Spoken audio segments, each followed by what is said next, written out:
Minnesota mother's processing the news that her son's killer is out of prison. Former police officer Kim Potter was released this morning. She served 16 months for killing Dante Wright during a traffic stop in Brooklyn Center. WCCO's David Schuman spoke with Wright's family tonight. The memorial site in Brooklyn Center to her son, Dante, is a sacred place to Katie Wright, but also a painful reminder of her loss. Those feelings were unearthed once again Monday upon Kim Potter's release from prison. Sadness because she gets to touch her sons, be with her sons, hear her son's voice, and disappointment. There's a lot. It's a lot of emotions. The former police officer was sentenced to 2 years after shooting and killing Wright during a traffic stop in 2021. She says she mistook her gun for her taser. Potter will now be on supervised release for 8 months, the last third of her sentence, after spending 16 months behind bars. 16 months doesn't compare to the life sentence that we are stuck with. Katie says one way she keeps Dante alive is pushing for Brooklyn Center police reforms that have his name attached to them. A resolution the council passed after Wright died called for a sweeping overhaul to the city's public safety. We continue to hit brick walls, and it's a constant fight. I know the process is slow, but at least it's been intentional, and I feel positive about the direction that we're going. Brooklyn Center Mayor April Graves says the city no longer arrests or searches for low-level offenses, issuing citations instead. An Office for Community Prevention, Health, and Safety was also created. I definitely have seen the work happening kind of behind the scenes, not necessarily on paper, but with the relationships. I also have 2 sons, one son that is about the same age as Dante Wright, and that looks very similarly. So yes, it matters to me. Potter's attorney declined comment today, but we now have her application for a pardon from last year. In it, she writes, "The sadness and remorse I feel for this death will be with me forever. I pray for Dante daily." The Board of Pardons didn't consider her case. Meanwhile, more change could be coming next month when the Brooklyn Center City Council reviews recommendations for alternative policing. All right. Thank you, David. Yep. You know, ladies and gentlemen, when I look at this case, and this is for the first time in a while, I'm talking about Dante Wright's case. Now, Kim Potter, as you know, has been released of her 2-year sentence. You notice now that she's not in Minnesota anymore. They moved her to Wisconsin now. See,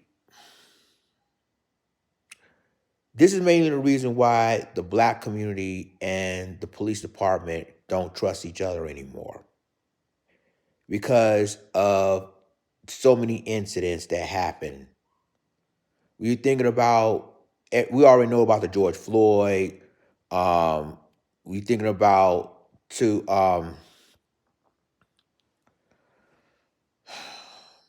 Breonna Taylor,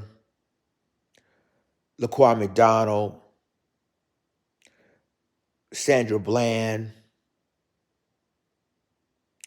Trayvon Martin, even though Trayvon Martin was killed by George Zimmerman. You think about Mike Brown, and the list goes on and on and on. And you know, I remember this situation is reminding you of Betty Shelby's situation, the Tulsa, Oklahoma police officer that killed Terrence Crutcher. And now you notice with that case, Betty Shelby becomes, they promoted her. She's got a higher position now in that police department.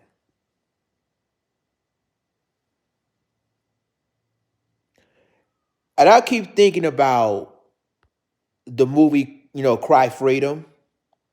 Yeah, and you know the credits at the end of the movie. Remember Denzel Washington plays Stephen Biko in South Africa.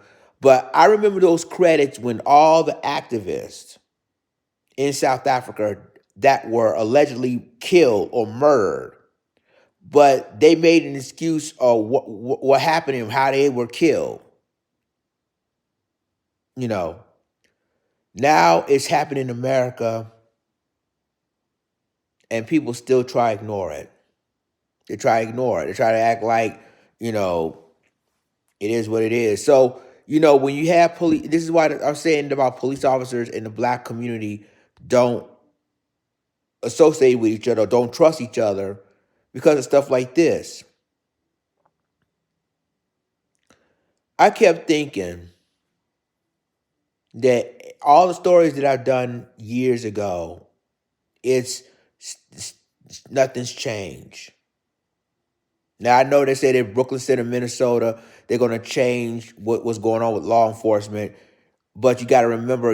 I remember Fernando Castillo that was shot by police in Minnesota, and then you know about George Floyd. So I mean, what kind of changes are they talking about? Will they help? Police be held accountable for what happened to the victims that lost their life in the hands of them? I don't know. And it may or may not happen. So it's sad, and I look at Dante Wright's mom, and it's a whole list of mothers that lost their kids' lives by the hands of the police, and it needs to stop.